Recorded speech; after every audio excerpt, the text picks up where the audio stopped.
Hello everybody, welcome back to Made at Midnight, and we're going to start off this episode with not using any spells to 3-star a base in Champs 2 CWL. So everything that you see in this comp is right except for the spells. Usually it's a freeze, a poison, and a skeleton spell for the CC, and usually it is 2 rages and the rest invisibility, or swap out 2 invis for an overgrowth.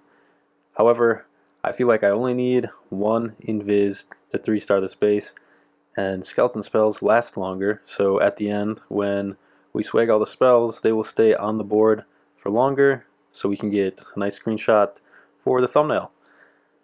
Alright, so we're double checking, making sure everything's correct. I have Sneezy on the Warden. I've done this after this attack, and I think actually the Frosty is the best bet to use instead of the Sneezy. Alright, so notice this mortar up at 12. We need to distract that with the Yeti. Got the Yeti coming in, and I'm going to drop the Flame Flinger in behind. Yeti's going to distract for that mortar, let the Flame Flinger take out the mortar. Now down here at 6, opposite the Flame Flinger, coming in with the AQ, and the hallmark of the strat is an AQ charge powered by the Warden Rage Vial.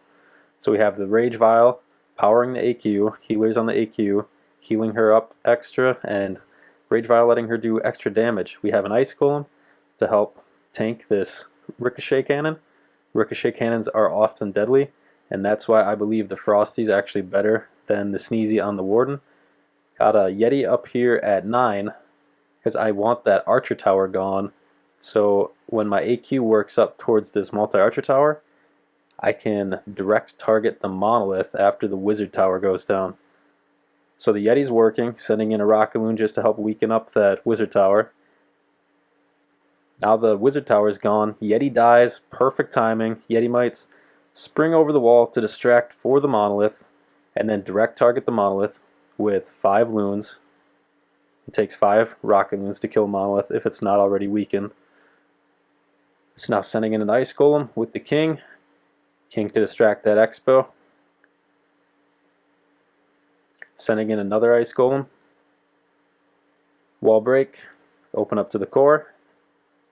And notice how this Warden is a little bit too close to the Town Hall. So just kind of keeping an eye on him. Pop BK ability.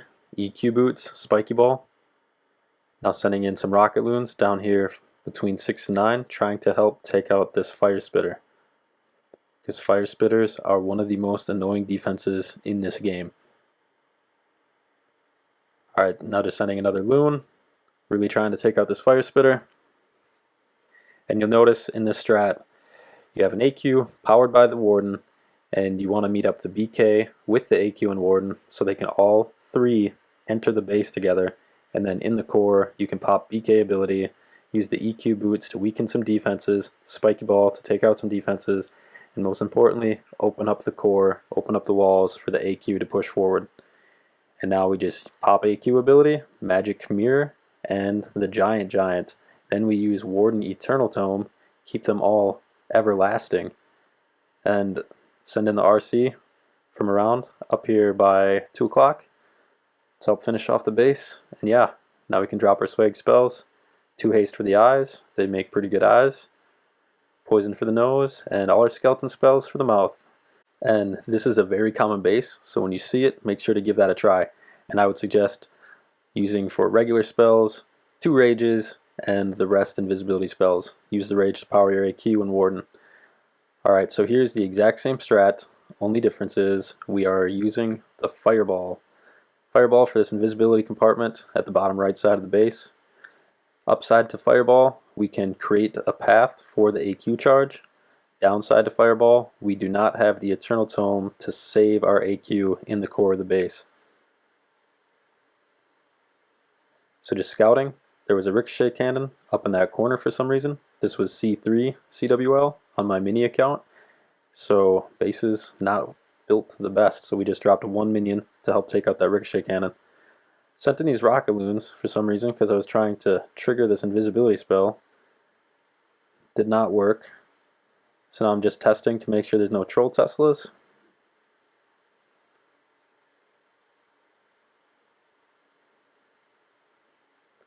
Drop the invis and take out that entire compartment. And that took a lot of time. But anyways, so immediately after the fireball goes down, you want the AQ powered by the Warden again. So we drop in the AQ to take the healers from the Warden and benefit from the Rage Vial. Now we're dropping in a Giant to pull the CC. Again, this is C3 CWL. Bases are not built the best. And on this base, was able to lure the CC.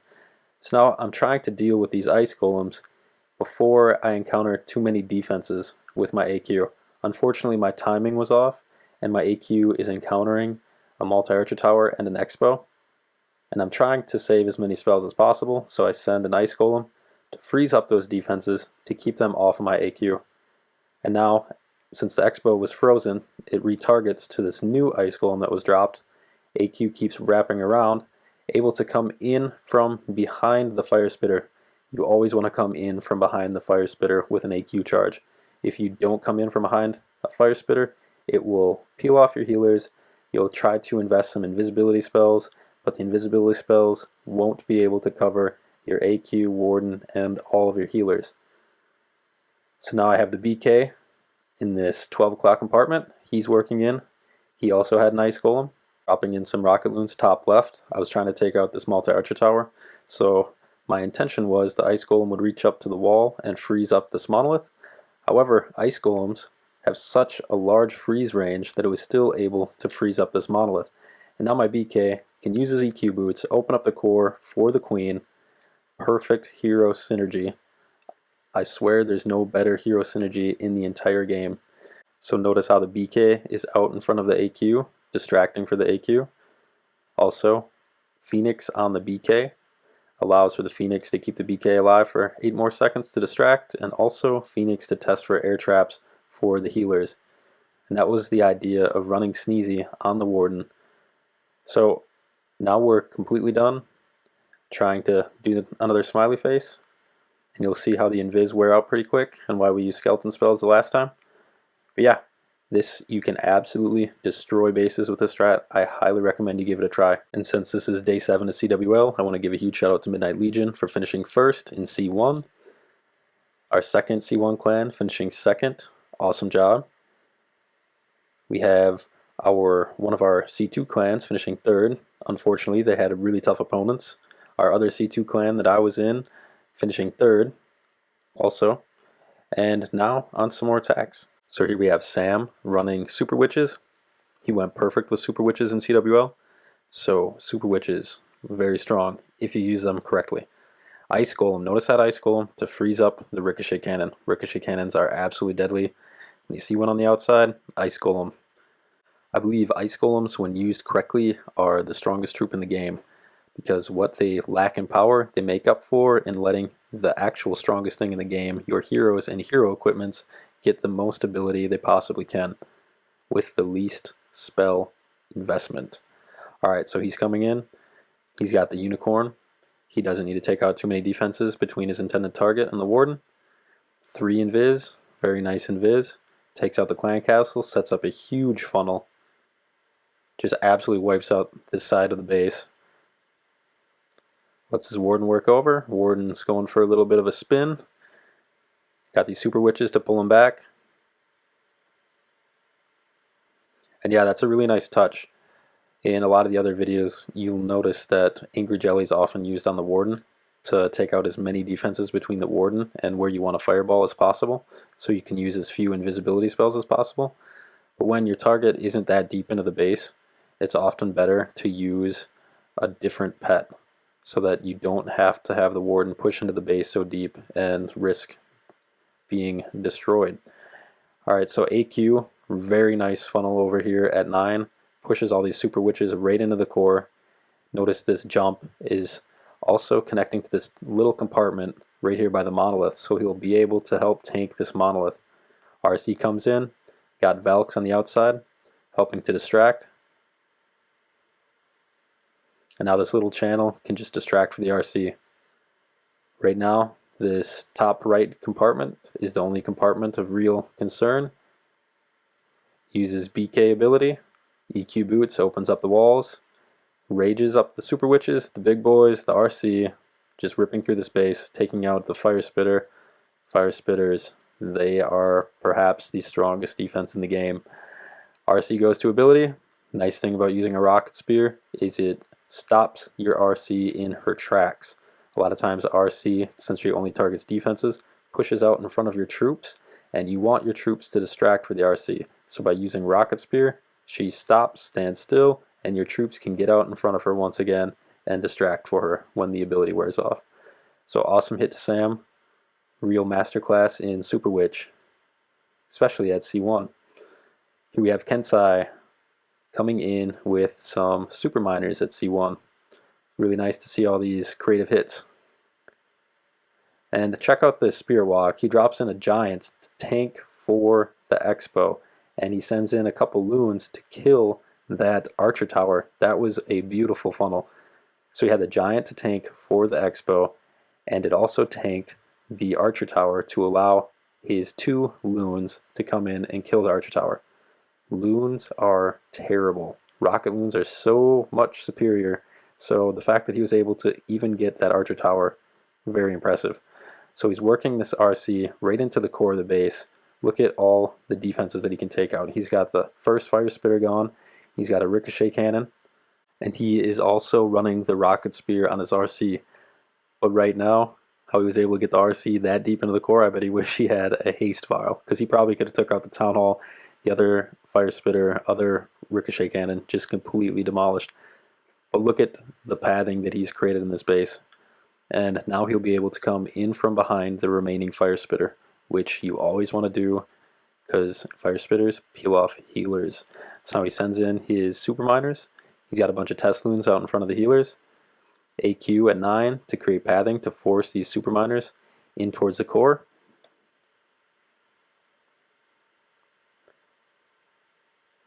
He's got Frosty on AQ. Frosty is very good on the AQ, especially on the outside edge. Minion Prince, Dark Orb ability, freezes up the Town Hall. AQ ability, Giant, like a second BK. Metal Pants on the Minion Prince, since this is not an air army where there would be dragons out in front testing for traps for the Minion Prince. Metal Pants help keep him alive for longer.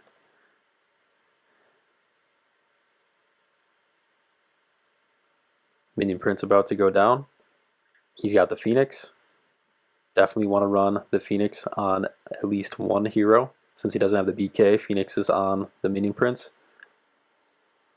Phoenix to help test for traps for the healers, and also the extra 8 seconds that the Minion Prince gets to do work is phenomenal. A lot of times the Minion Prince encounters an enemy hero kills the Minion Prince, but when the Phoenix brings a Minion Prince back to life, those 8 seconds are more than enough time to absolutely wreck an enemy hero. And enemy heroes are some of the strongest defenses in the game, especially the enemy Minion Prince. Here we have Merrick doing a Root Rider attack. And he is going after one of the firespitters. Doing a nice Spirit Walk. Works up to the compartment. He's already targeting the firespitter. One Expo. Has some enemy archers come out of the clan castle that start to pull his RC. Drops an invis over those archers. Get the RC back on track. Very nice recovery. And that's the scariest thing about doing a spear charge or a spirit walk. Enemy CC or enemy skeleton traps or enemy heroes distracting your RC. So now he's got the top right compartment free of defenses, so Root Riders will path straight in from right to left. Going right towards this Rage Tower compartment.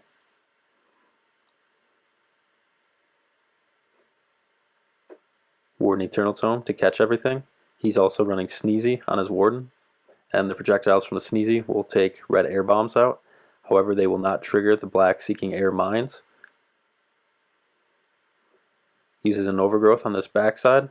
Keeps the Root Riders next to the compartments where his AQ and BK are. And you always want to do that for best hero-troop synergy.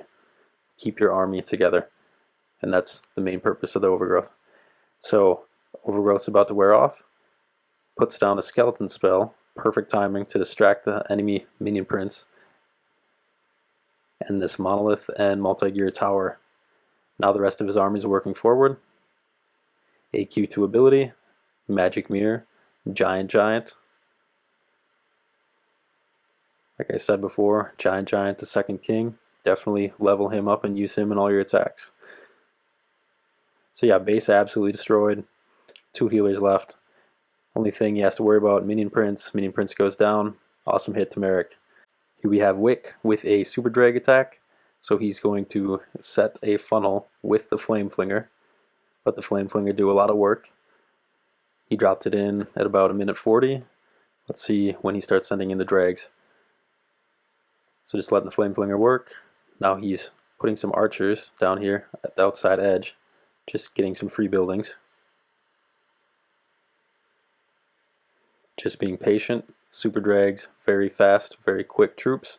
So you do not have to rush them in the beginning. It's better to have a nice funnel for the super drags than to push them in early and have them go everywhere. AQ takes out 1 air sweeper. Now he's got enough of a funnel created. Pathing his super drags in. Early Eternal Tome while all the super drags are bunched together. And you'll notice how that RC down at the compartment at 6 was able to lure the super drags into that compartment. Dark Orb freezes up the Town Hall. And yeah, if you see an enemy hero and you want your drags to path a certain direction, you can actually use enemy hero to help path your troops. So now he's just raging where he needs to in the core. Town Hall is still under the Dark Orb ability. Dark Orb ability OP. Freezes up this air sweeper. He's got Minion Prince still going. Minion Prince is going to take out this air sweeper. Minion Prince to Phoenix. Trying to get this firespitter out of the road. Really nothing air targeting left.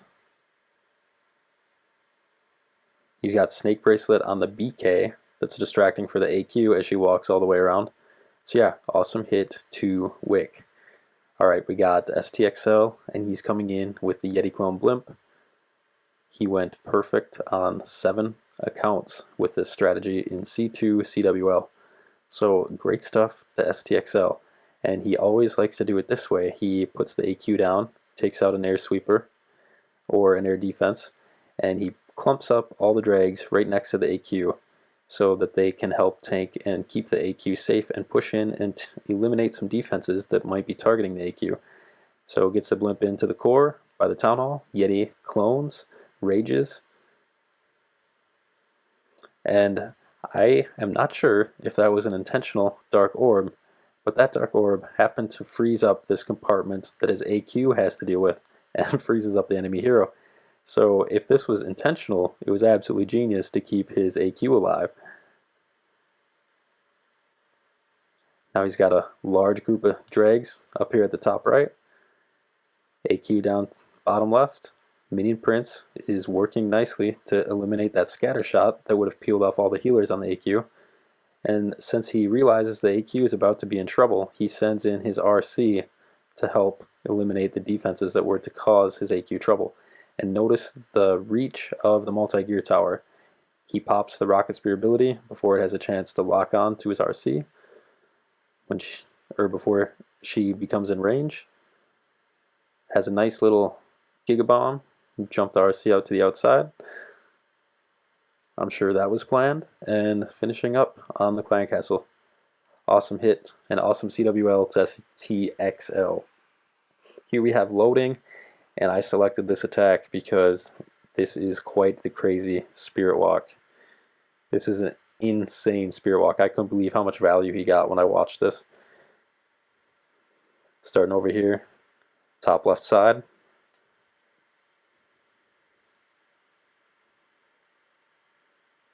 Coming after the Monolith right away.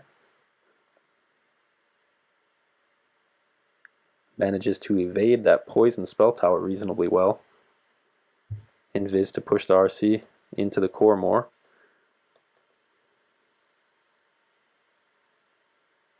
and he's not luring the enemy CC. Usually I try to lure the enemy CC, however it sometimes backfires, and it can backfire pretty hard because the lure of the enemy CC will pull the CC out to the side and your RC will chase the enemy CC to the outside. So dealing with that CC, RC comes and takes out this single target Inferno Tower, and he still has 3 invis left. Takes out this builder hut. Gonna take out the second remaining firespitter onto this ricochet cannon. Triggers the enemy poison. AQ in, takes out 2 of the air defenses, just 1 air defense left. Frosty to freeze up and distract this ricochet cannon. Drags in, just to the left of 6.